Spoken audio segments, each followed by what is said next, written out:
بسم الله الرحمن الرحيم نحمده ونصلي على رسوله الكريم أما بعد. We find ourselves on the fifth day of this hadith challenge. Today we will be looking at a hadith which deals with some of the fundamental aspects of Iman.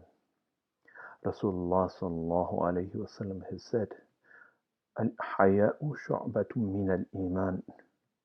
Modesty is a branch of faith. Again, الحياء شعبة من الإيمان. Modesty is a branch of faith. One last time. الحياء شعبة من الإيمان.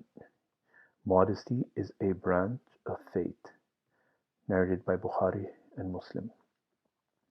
So now let's look into the wording of this hadith.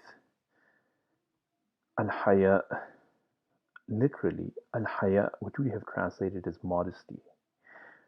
Literally, it means a hesitation which comes over a person out of the fear of something which may be held against him or for which he may be criticized.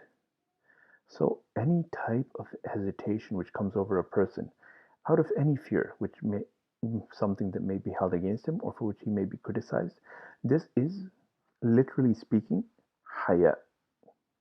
It can be related with worldly matters.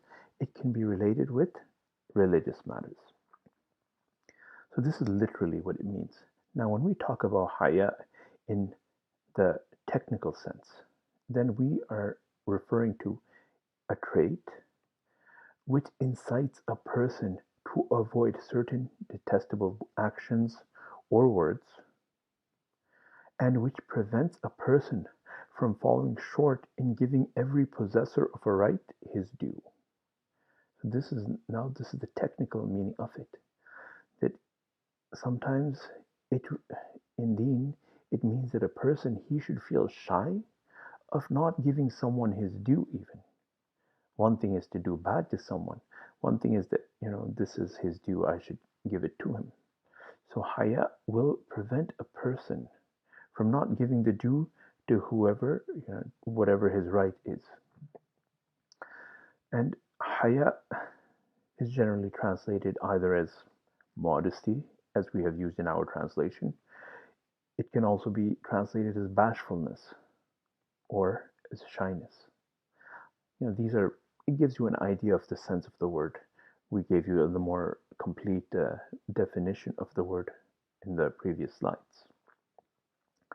So now, knowing that al-haya'u shu'batun min al-iman, that this haya is a necessary part of our iman, and going into a bit of the Arabic, haya comes in as an indefinite word, nakira. So in Arabic, a couple of the uses of nakira or one of the uses is to show the greatness, the loftiness of something. So al-haya'u shu'batun min al-iman. Not just modesty is a branch of faith, but modesty is a great and important and a necessary branch of faith, would be a more accurate and giving more of the full meaning of this hadith. So what does this hadith demand from us? First, that we should refrain from any type of sin. Now, this is without any restriction.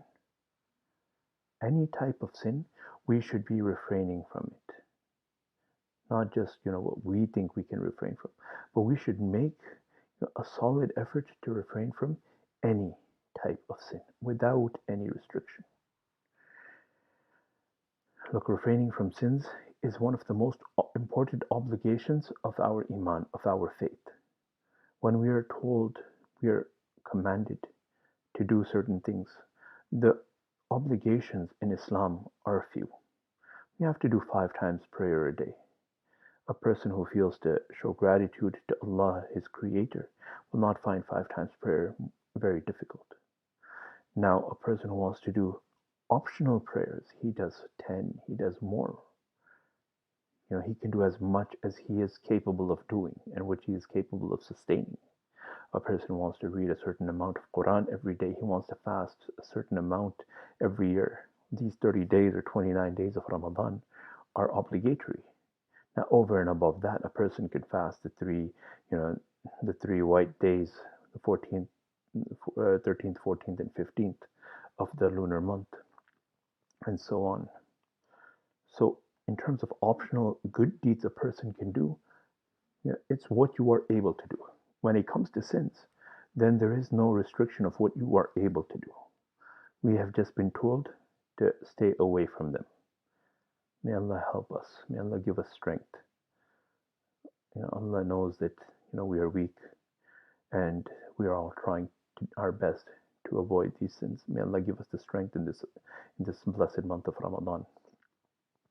So, haya, this bashfulness, modesty, shyness, it is always praiseworthy, whether it's for dunyavi matters, for worldly matters, or whether it's for religious matters. A person, he feels shy. Someone, he bumped his toe, he kicked something. Now he feels like uttering some colorful language, but he feels bad that, oh, what are people going to say about me? They're going to see someone, this university student is uttering this kind of language. It's not appropriate, so he will feel shy. It's praiseworthy. But sometimes when the two seem, competing, then a person must give precedence to the religious haya. It is a scenario that sometimes, we find ourselves in, that, a woman tries to shake our hand. And it's not because we find that this woman is inferior to us in any way. No. She might be our superior. She might be our professor. She might be, someone of power and of position. But it is only because we have this restriction from Allah that we are not shaking their hands. It is not because we are looking down upon them. Just we are following the instructions which are given to us. So a person, he feels that, if I don't shake her hand, now she'll look down upon me. For this, avoiding her hands, I'm going to be criticized. But in the same time, a person thinks that, well, if I do shake her hand, then Allah will look at me in a way that I will be criticized, that I will be blameworthy for leaving, for going out of the constraints which He has set upon me.